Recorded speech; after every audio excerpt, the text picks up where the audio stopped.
तो हेलो दोस्तों, आप सबने भेड़िया मूवी तो ज़रूर देख ली होगी।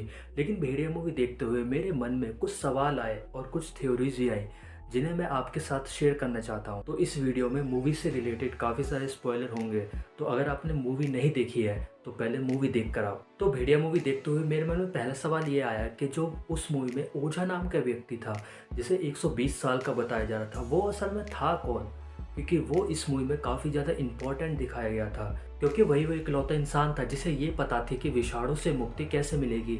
और मूवी के लास्ट में अनिका, जो कि भेड़िया थी, उसे पिंजरे में बंद करके ले जाते हैं गांव वालों के सामने जलाने के लिए।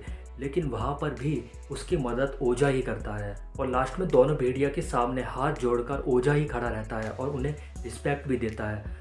तो गाइस, मेरी थ्योरी के अनुसार ओझा वही व्यक्ति है जो कि हमें मूवी के स्टार्टिंग में दिखाया गया था, जहाँ पर शरद केतकर और उसकी बेटी जो कि अनिका है और एक और आदमी था, शायद वही ओझा हो सकता है, इसलिए उसे इसकी जानकारी थी। और मेरी दूसरी थ्योरी ये है कि ओझा भी कहीं ना कहीं पहले विषाणु रह चुका है, यानी कि ओझा वही व्यक्ति हो सकता है जिसने शरद केतकर के कैरेक्टर पर अटैक किया था और जिसने अनिका को काटा था, जिससे कि अनिका भी विषाणु में तब्दील हो गई।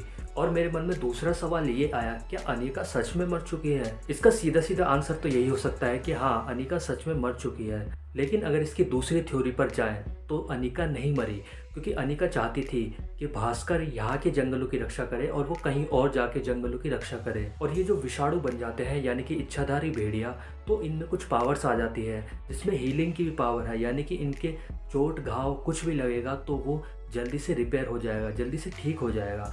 और जब अनिका को वो घाव लगता है तो शायद उसका घाव भी ठीक हो गया हो और वो पहाड़ी से गिरकर भी बच गई हो।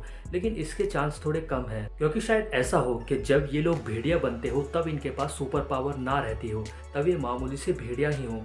क्योंकि हमने लास्ट में देखा था कि उसका घाव, अनिका का घाव, फिर भी नहीं भरा था। और मेरा अगला सवाल इसी के ऊपर है कि जब भास्कर ह्यूमन फॉर्म में होता है तो उसके पास काफ़ी ज़्यादा पावर्स दिखाते हैं, जैसे कि super strength, super speed, healing की पावर, उसके घाव काफ़ी जल्दी भर जाते हैं और साथ में दूर से सुनने की भी पावर उसमें आ जाती है।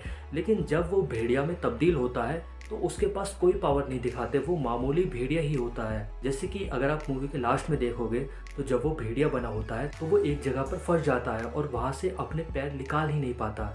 जबकि जब वो ह्यूमन फॉर्म में होता है तो वो पूरे के पूरे बेड को उठा देता है और यहाँ तक कि इंसान को भी अपने एक हाथ से उठा देता है। तो मेरा मानना ये है कि जब ये लोग भेड़िया के फॉर्म में आते होंगे तो ये नॉर्मल भेड़िए बन जाते होंगे, और जब ये ह्यूमन फॉर्म में होंगे तब इनके पास काफ़ी ज़्यादा पावर्स रही होंगी। और इस मूवी में हमें इनका वेयरवुल्फ वाला रूप भी नहीं दिखाया। जैसे कि वेयरवुल्फ वाला रूप वो होता है जो कि दो पैरों पर चलता है, यानी कि वो आधा इंसान और आधा भेड़िया होता है। लेकिन इस मूवी में इनका वो वाला रूप नहीं दिखाया, इन्हें डायरेक्ट ह्यूमन से भेड़िया बना दिया।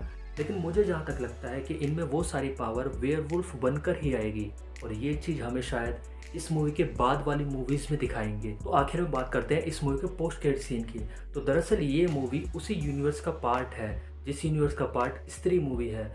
तो मेरे दिमाग में एक सवाल पहले से था कि स्त्री मूवी में जो विकी का दोस्त था जना, वो सेम भेड़िया मूवी में भी है जिसका नाम जनार्दन है। तो ये लोग इन दोनों को आमने सामने कैसे करेंगे और इसे ठीक कैसे करेंगे? लेकिन इन्होंने अपना अच्छा दिमाग लगाया और पोस्ट क्रेडिट सीन में हमें देखने को मिलता है कि जनार्दन भास्कर को एक कमरे में बैठाया हुआ होता है और उसे खाने के लिए देता है, ताकि जब वो भेड़िया बन जाए तो वो उन चीज़ों को खा सके। और तभी हम देखते हैं कि दरवाजे पर कोई दस्तक देता है और जनार्दन जैसे ही दरवाज़ा खोलता है तो वहाँ से स्त्री के विकी और बिट्टू मिलते हैं, जो कि जनार्दन को देखकर कहते हैं कि वो उन्हीं का दोस्त है।